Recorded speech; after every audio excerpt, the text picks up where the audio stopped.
Was there a specific point when you kind of realized, damn, this is not what I envisioned at all, and I kind of want out? Like, was there a specific moment, or was it just like a build up of like a lot of things? It was primarily a build up over a long period of time. It was about 4 years in when I realized that things just weren't looking right, and I still had 2 years on the contract left. Right. And I think one particular thing was like they hired someone that I did not know that they were going to hire, and then all of a sudden I found out that they were now a full-time employee in this like really important position that meant something to me, and I was like, wait, I didn't realize that was what was going to happen. Yeah. And also there were times, and I don't know how much I could say, but I'll see what I can do. Well, they don't exist, they don't exist anymore. Right? So. True, technically. There was a fundraiser that they put on. It was for a game. Yeah. And they had just seen the success of other people who had done fundraisers for games, Indiegogo, GoFundMe type things. Yeah. And they raised like $250,000 for like these games, which were like mobile games, but you could play it on the computer. And it was like this really cool thing with all these inside jokes from the community. Right. And they said, oh, that's cool, guys, you do that. And then we were like, we don't have a concept for a game. They're like, we'll figure it out later. You just raise some money. They just made the fundraiser, and then they were, afterwards they were like, make the game. And we said, we need to have something to pitch to people. We need, and then they're like, cool, we'll just tell them the idea then. And then they're like, you come up with the idea. So I came up with the idea. Ian, of course, also, we both came up with the idea. And they were like, cool, you got the idea. Let's do it. And I was like, we need to have concept art. We need to like show a build of the game. We need to be able to show what we want to do with this thing. And they're like, we don't have time. Okay, we'll get concept art. So all we were able to do was launch with this concept art. Wow. Oh my God. And launching a campaign, asking people, incentivizing your fans to give you money. Well, that did not it did not feel right to me, but I felt backed up into a corner. Yeah. And I think that's probably one of the things that I regret from my time there is allowing myself to feel backed up into a corner, to accept money from people that were excited about this thing being built. Of course, we did accept money for that, and I did put all of my heart and soul into making it as good as it possibly could be. Still didn't live up to my expectations, and I feel like if it was done the right way, it would have. But the moment that really stood out to me was there was some shadiness about obviously the way that they push to earn money for something because they saw dollar signs. Right, not because it was a good project. Rather than it being like those types of things, if you're going to have your audience fund them, it should really be a passion project. Yeah, absolutely. Exactly. And I could have made it a passion project because I really was excited about it, but it was so forced and rushed.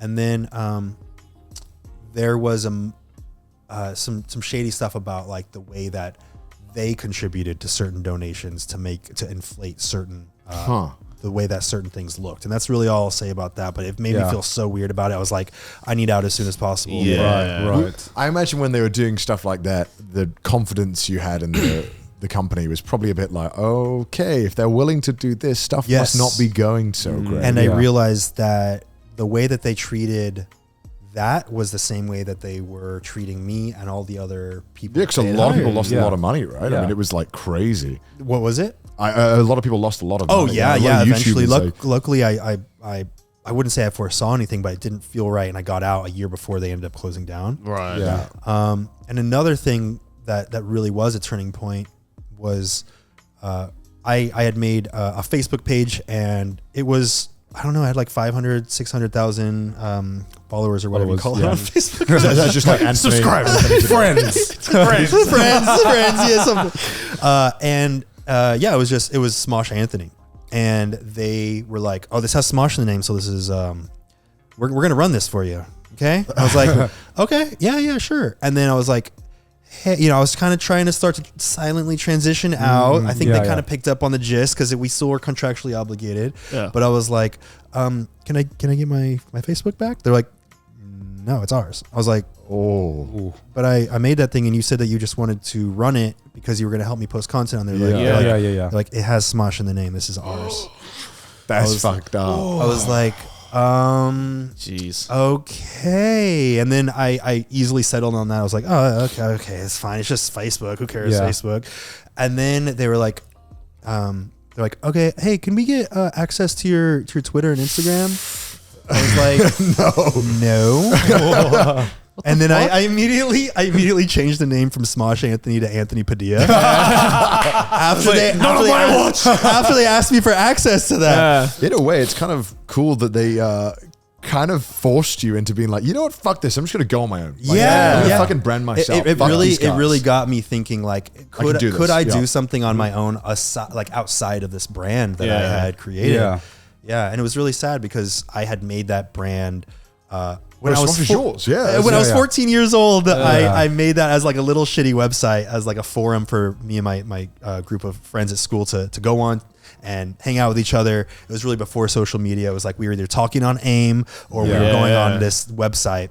And it was sad to kind of let that part of me, this baby that I had brought into this world, kind of go. God, it must be nerve-wracking trying to do something yourself though, right? Because like as a YouTuber, like starting, like ditching your channel, which has like millions and millions of subscribers, to start from the ground up again. Like I think like you were one of the first people I know, like first big creators to really like branch off and try to do something themselves with a new channel, right? And it succeeded. And like there wasn't a precedent set before that really, that you could really succeed by doing something new, right? I mean, well, Fred did it.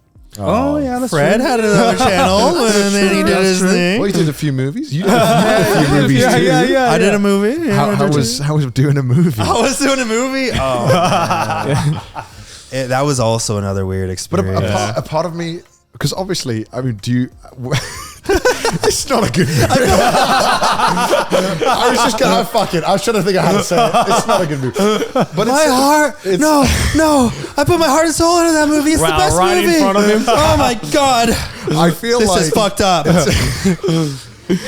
It's a part of we invite him onto the show. You invite me on here to talk shit about my pride and joy. Listen, I want to talk to you. Did you actually watch that? Yeah, I loved it. Dear I love it in a way of you said you loved it? Yeah, it's a terrible movie. It's so fucking bad. It's so bad that it's good. Yeah, but It's so fucking bad. It's that amazing part of YouTube history where like everyone had to have a movie. Yeah. YouTube for some reason was like, make a fucking movie. Yeah. Pump them out. Fred had fucking John Cena in his Yeah. movie. It's like, I completely forgot about that. It was just a fucking cool, weird time where people were making movies, whereas like, I mean, did you even want to make a movie? Was it like, what was that? Like, what was going on with that? Like, because I feel like there must have been so many people trying to put their fingers in it, trying to be like, no, it should be this. It should be this. No, fuck this. Oh, we should get John Cena in it. Why? I don't know. It's John Cena. Yeah. Oh, we got Stone Cold Steve Austin. Well, there you go. yeah. Gotta get stuff from the WWE. Well, I was like, John Cena's not happening. It's gonna be Stone Cold Steve Austin. I want to know about the movie. Like, what was all that? So a lot of people had movies going on, and a lot of people were breathing down our necks saying, so when are you going to make a movie? And we did kind of have this dream of eventually making the movie version of a Smosh sketch. And we had a lot of, nothing concrete, but like, ooh, what would the movie version of this look like? Do we get, if we get $1 million, do we, we had some of the dumbest ideas of like where the movie was all Smosh sketch budget, and then we had millions of dollars worth of money pumped into the final scene. That was our initial idea. No, because I remember on the Smosh channel, this was way before the actual movie came out. You guys released an April Fool's video called Smosh the Movie. Yeah, we did. And where it was, have you seen this video? I think I've watched this. This was like the first ever April Fool's like YouTube video that I saw. But it was like the first 5 minutes was like the most insane quality, like, oh my god, this looks like a movie. And then the remaining hour and a half was you and Ian walking back home with no cuts. And I thought this is the greatest thing ever. So then when I heard that you guys were actually making a movie, I was like, say psych. Say psych. It's just another April Fool's I will joke. say, for YouTuber movies, it was what was the name of the one with the ghost? Ghostmates? Ghostmates? That was probably one of the better YouTuber movies. I will say that one was good. That one we had a little bit more freedom with, and in a weird way though, we almost stripped out a lot of like what made Smosh.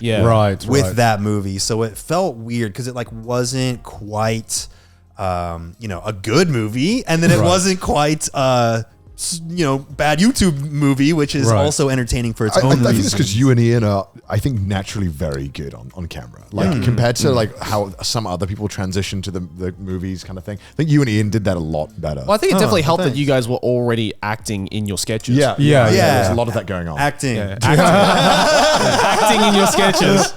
I heard a lot about how I should improve my acting in the comments, but really? Oh yeah, that's because they're going to go into it and they're going to be like, you're a YouTuber, you can't act. Yeah, so like, even if you did an amazing job, people like would stay be in like, your lane. people would be like, there's no, that expectation. Yeah. But with the movies, with the first one, it was a lot of, we did have this dream to do it, but then other people, it was at Defy. They were like, we need to make this happen, and we need to make it happen in 4 months. 4 months? 4 months. Okay, I'm just throwing a random number. Okay, I was about to say. But it was something. It was something too little. Not enough time. It could have been 6. It could have been 8. But I think it was somewhere probably around 6 months. Jesus. And we were like, actually, no. I remember it was after we got to a point in the script writing process that they said this needs to happen in this very short amount of time. We're like, we're not ready. Well, we're still like fleshing this thing out. Yeah. And it was a thing where we still wanted to make our videos on YouTube. We didn't want to give that up because we felt like we would have had to have dropped that in order to put all of our effort into making a movie. And they were like, don't worry, we can hire this person. And they gave us a few options. They hired a person. The script was not anything like I would have wanted it to be. It was a lot of like... Just that one on Fiverr. We found a guy. Who's this guy? It was a lot of like, here's what someone who isn't in the YouTube space thinks our videos and thinks YouTube is. Was there someone who like worked in like Hollywood movies? It was like that? a Hollywood script writer who did like TV series and I think some movies as well. Right. And he did do some funny stuff, but it was very much like an out of touch perspective. And it was like, I mean, a lot of Smosh stuff was cringy in its own right, but I was cringing at how out of touch these things were. It was like, I could not do these things. There was this like area where like memes go to die that was written where it was like a space. Was that in the? No. Wait, fuck. No, was it? Fuck. I don't think this sounds so familiar. I think that Ian might have talked about it on a separate thing. Okay, that's pretty wild. This sounds so familiar. Or maybe he and I both talked about it at some point. But there was this part written where it was like where memes go to die, and he was like Tay Zunday's in there, and I was like, okay, first of all, you're trying to make us say that these people are dead. This sounds so familiar. That's kind of fucked up. And then also you are saying, here's all these things that are not in the now. Like it's just this weird period piece that just feels too soon to be a period piece. You know what I mean? Yeah. So it might age poorly. It also just sounds like a hello fellow children moment. Right? It's like, yes, I know memes. I know meme culture. Yeah. These are dead, right? It was exactly like Hillary Clinton, am I right? yes. It felt a lot like that. And then we did a lot of rewrites, and it was still a very bad movie. Thank you for Maybe I was a little too harsh. How self-aware were you, or like on set, to be like, guys, are we making like? I think I was half self-aware. Right. I wasn't fully self-aware. Part of me thought, like after a certain scene happened, I was like, oh, that might actually be good. Part of me did think it might actually be a good movie, depending on the way it was cut, depending on the way the special effects look. But the way that it came together was very much. I was like, after we were seeing like final cuts of it, I was like, okay, that's the movie. Well, I mean, at least it's not as bad as Shane Dawson's movie. That was I mean, it depends who you ask. Cause no, that one was really, really bad. Was it? Have you seen it? I did, but I saw it like Years on ago. the premiere night where there was so much hype in the room from all the friends and family that it was hard to tell. Yeah. Is this a funny joke, or am I just not in a good headspace right now? You know what I mean? You should go rewatch it sometime. Maybe I will. Yeah. It's interesting. Okay. I never even tried that. No. Okay. Jeez. Well, it was a lot of fun though, and I think that some elements from the the Smosh sketches retained their Smoshiness. Yeah, I mean, it's much easier for me to sit here and be like, you made a fucking movie? like I could do any fucking movie. Yeah. Like my movie would be good. Oh, you got to make it in 6 months. What? I can't even spell. It was a weird process because we had trailers and Yeah. we had an acting coach and we had the pressure of like, this is the movie. It was something like $1 million budget. So it was like you got like the full Hollywood it experience. was the full Hollywood experience. Damn. And, we had like a writer there on set to like do rewrites in the moment if we needed to rewrite something for time. And like, there were a lot of scenes that we had to cut for time and like they were rewritten on them. It was such a different experience where it was not like, I could still go to the director who was Alex Winter and he's amazing, is he the Bill? I forget if he's the Bill or Ted from Bill and Ted's Excellent Adventure. The not Keanu Reeves, wow, really? He's the Ted, I think. Ted, no, Bill. I don't Bill. I don't know. Bill. The one that's not Keanu. Yeah. But Alex Winter's amazing, and his kids were huge fans of Smosh, so he really did want to give it that genuine Smosh feeling. I feel bad calling it bad. All this heart and passion. I just said it was bad. No matter how much heart and passion you put into something, if there are a few elements that are slightly off, it's gonna all fuel. It's gonna kind of all get brought down to that level. And I feel like that's what happened. There were a lot of great things that could have been, but then it was like there were certain elements that just kind of brought it all down. I'm hearing, to we got to cut level. the scene because of time. That doesn't make you probably feel very confident. You're like, that's not good. Yeah. But a lot of times we're going to cut this scene for time, and we end up having this other scene that totally actually worked fine without it. And it was like the rewrites were okay. Yeah. Were your like sketches before scripted? So you already were used to like memorizing lines, or were you like mostly improvised before? Yeah. They were definitely scripted. But usually we would like get a take that we like, and then we'd be like go off book for the final take. And, half the time we'd go with the off book version. Right. But it was a little bit different. So Smosh videos, we would shoot 10-second clips of like this thing. Okay, you say this thing. Okay, you say this thing. And when you do a movie, they really want you to get like the full scene with this angle, then the full scene with the next angle. No jump cuts. No fucking jump cuts. Yeah. So continuity. So a lot of the acting in it was actually me trying to remember my lines. And if I watch it, I'm just like, I'm just trying to remember my lines right now. For most of these lines, like it didn't really get past that. And also I got in my head a lot about like, I don't think this is going to be the movie that I wished it could be. That would be so hard to like really turn up and give it your all when it just doesn't feel like it's going right. It was hard. It was like after the first day, even though there were so many people that had a lot of passion and good intentions and a lot of people that did put their heart and soul into it, after the first day I was like, this doesn't feel like it's going to be what I thought it would be. And then it was hard to get out of my head and to get out of that headspace. Right. And I guess you couldn't exactly go to Define and be like, hey, It's like not like a YouTube video. Hey, we just shot the first day. Yeah. It's like the sketch kind of isn't working. Let's scrap it and go to a new YouTuber. Yeah. Like, let's do a new video, Yeah. Well, even down to the sketches, it was hard to say this video didn't work. Oh, really? Because there was a lot of money that was invested into it. Okay. And we were given a certain budget each month. Right. And if we scrapped it, it would be like, this is cutting into our overall budget. Let's just try to make this work.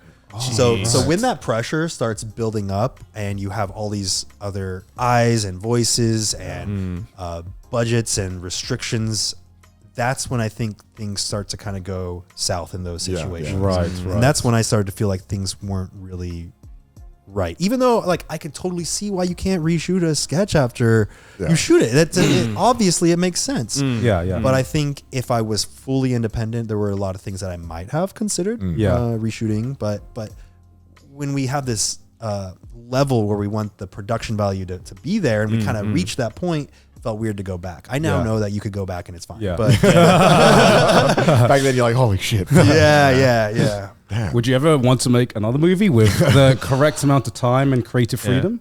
Oh man, Anthony Padilla, the movie. It's just me now. This is you. It's just him interviewing. Oh man.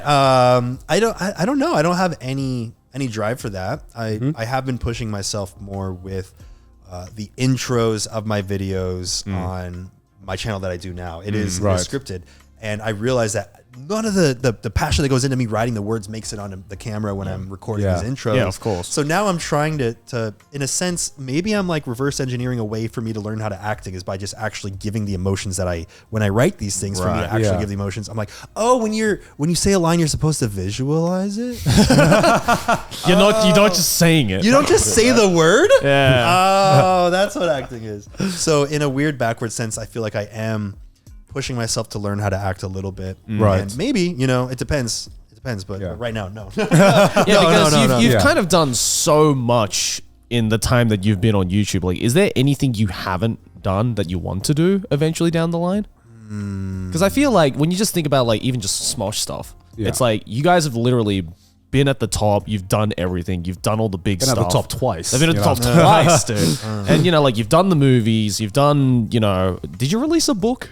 We released a graphic novel. I had a lot of fun making it. Most people don't even know that existed because they did not market it. But I put my heart and soul into a graphic novel, but no actual book. Right. So that's something I never have Is that tried. something you'd want to try? Or is there like something else where you just like, eventually I'd like to do it? Maybe. I thought about putting together some kind of like coffee table book that goes through the different interviews I've done and talks about the different things that I learned from each interview, the things that I've taken from that and been able to apply to my own life, and the moments that stood out to me as key things that I now go back to and think about. Yeah. So an autobiography. A little bit, but hopefully it could be also a way for people to learn through me learning. Like that's part of why I do the interview series now. I mean, to be fair, if there's anyone who has enough material to write a cohesive autobiography, it's you.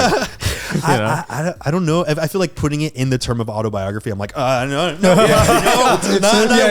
It's too self-important. I know so much more than all my motherfuckers. It's because we've seen the YouTubers who have written autobiographies, and and they're just like, come on. I'm 24. That's my life. I struggled 12 times in my life. That's what I've recognized 8 of them. Yeah, exactly.